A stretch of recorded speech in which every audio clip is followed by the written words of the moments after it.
What's up everyone? Welcome back to my channel. So today I'm going to be flipping through my 2 bullet journals that I used for 2021, as well as showing you my new journal. I already did set this up, so I will do a flip through and explain all of the spreads that I set up. I had actually filmed a plan with me, but it was really dark. It was in the evening and I didn't like how it turned out, so you're just gonna see my finished spreads. So I actually had 2 journals for 2021 because I believe the previous year I had went over a journal where I almost ran out of space.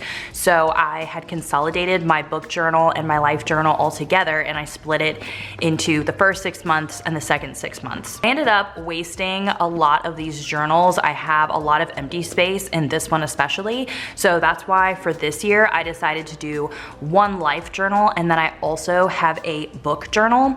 I will link that video up above. That's over on my book channel. And then I will also be putting together this. This is going to be my IVF and pregnancy journal for this year, because I am about to be doing IVF in February. So there's a lot of things I have to remember and medications I have to take. But then once I do get pregnant, I want to use this as a pregnancy journal so that way I can look back at that whole journey, including IVF up until pregnancy. Okay, so first off, this was the first 6 months of 2021. Both of these are the Leuchtturm journals, which they do have a lot of pages in them. I had this quote from the beginning of the year, and then I just had my future log, which I never use. I had started doing this favorite books of 2021, and I did it per month. I ended up not finishing this, and I did not recreate this spread in my book bullet journal for 2022 because I just found that these favorites aren't actually my favorites at the end of the year when I have to divide them up by month. Then I had done a reading stats spread, which I never did finish. And I just had some video ideas, and I was printing off all of the books for 2021. Again, I never did finish this. I did not like how it was turning out, and they were really hard to just every month come back here and print all of these off. I have a different system in my new book bullet journal, and I love that system. So if you like the way that this looks, I have perfected that system over in that one. I also had most anticipated reads. All of this is like reading related stuff, and then video ideas for my main channel.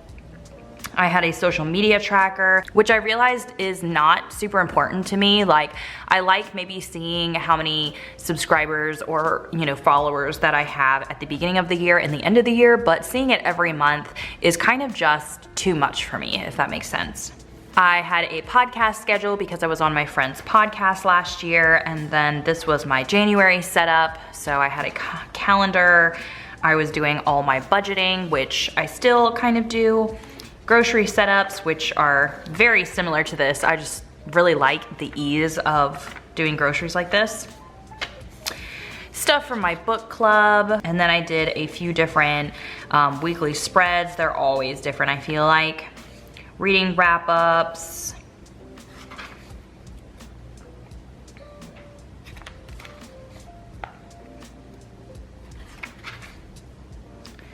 Different routines. I even tried to do little spreads for every time I read a book, but that did not work very fast. It became overwhelming for me.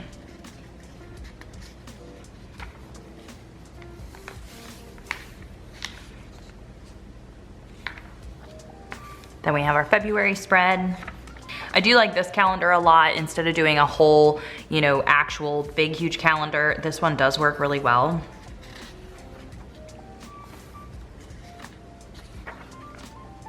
As you can see, there are weeks that I don't even use some of my spreads, like this budget spread. I did use this one, which was good.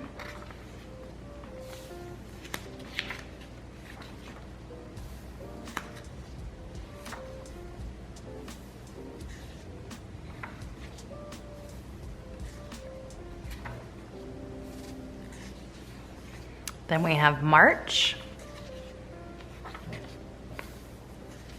I actually forgot that I used to do my groceries in this like sectionized list. This one was really cool because I kept track of all of our expenses. I think this was my like most favorite because I actually did it. Then more books.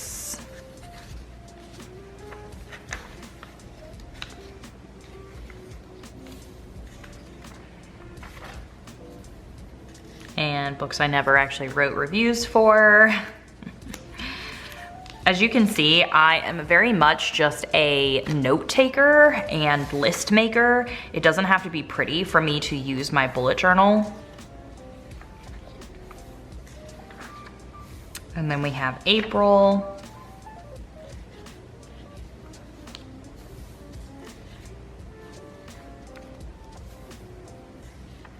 That was kind of cute how I did that. Ooh, also this one looks nice too. I honestly love these so much.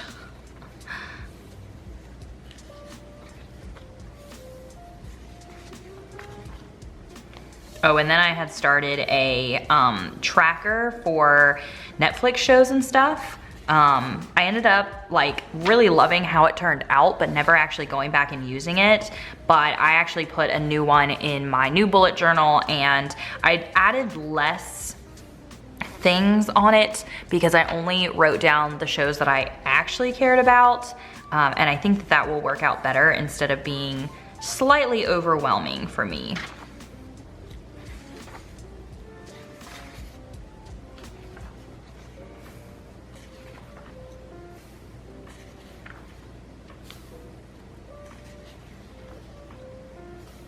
Another grocery list. June. Ooh, this is pretty. I like this color scheme. That's actually really pretty.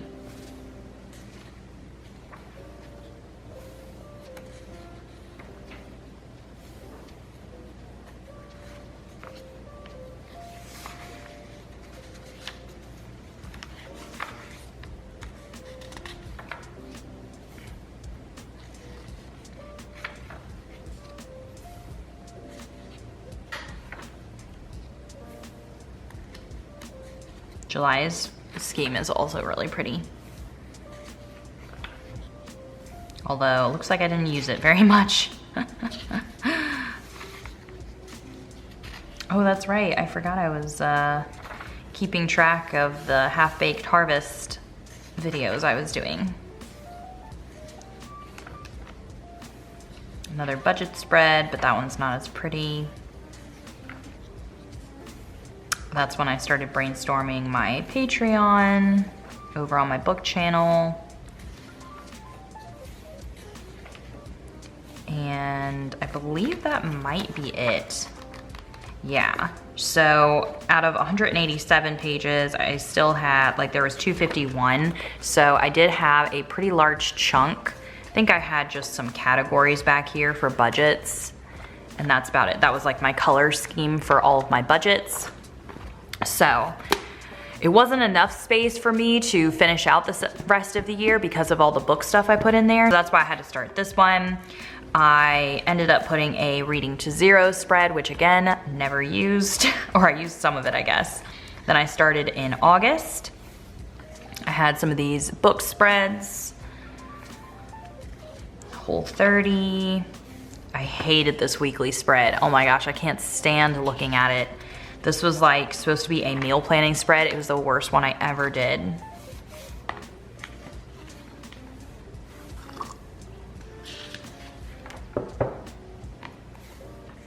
A lot of times I just do weekly spreads like this where I just write the day, when I get there, and I write what I need to do.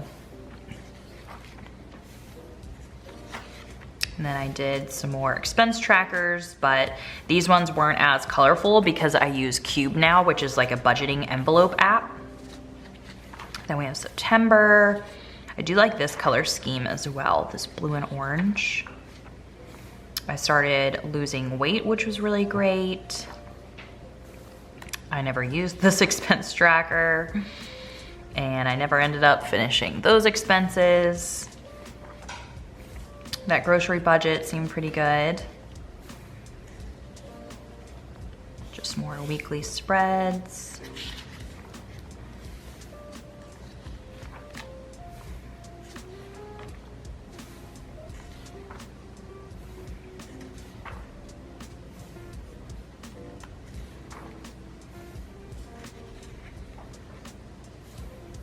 Just a lot of different notes and stuff.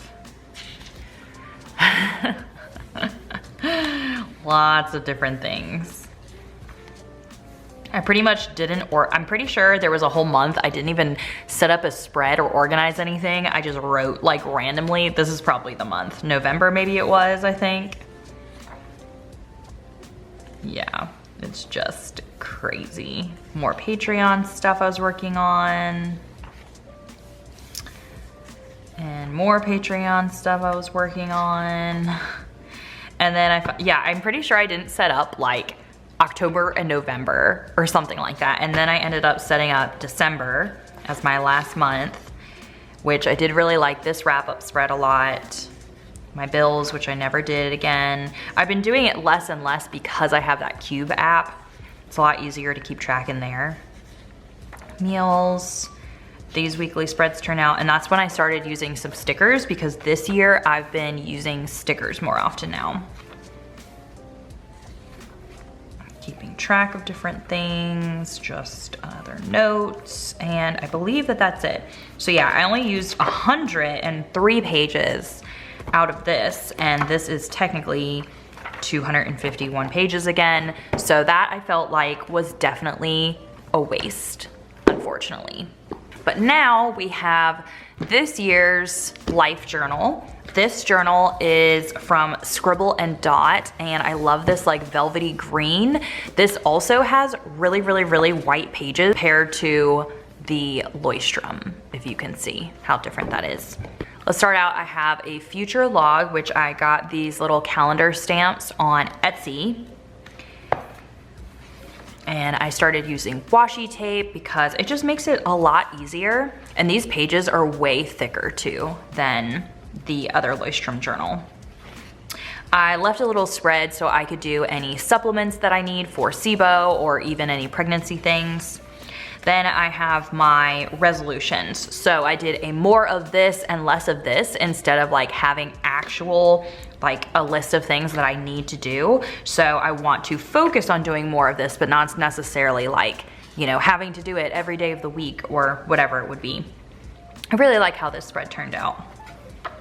Then this is my all-time favorite spread in the whole entire book. Oh my gosh, I just love this so much. So this is a year of cleaning, and I broke it up in weekly, monthly, and seasonally tasks. And then even though some of the time there are more than 4 weeks in the month, I didn't pay attention to that. I just put 4 weeks in every single month. If there's some that has like a little layover, that's totally fine. Like it's not gonna be a big deal. But I did this so that way I could easily keep track of when was the last time I cleaned something. So not necessarily do I have to look at this and be like, oh, I have to fill this in every single week. You know, oh, I have to sweep every week, or I have to clean the disposal every week. But it will give me an idea of how long it went through since I haven't done it. So especially for like water the plants, that's something that I always forget to do, or I forget when the last time was that I did it.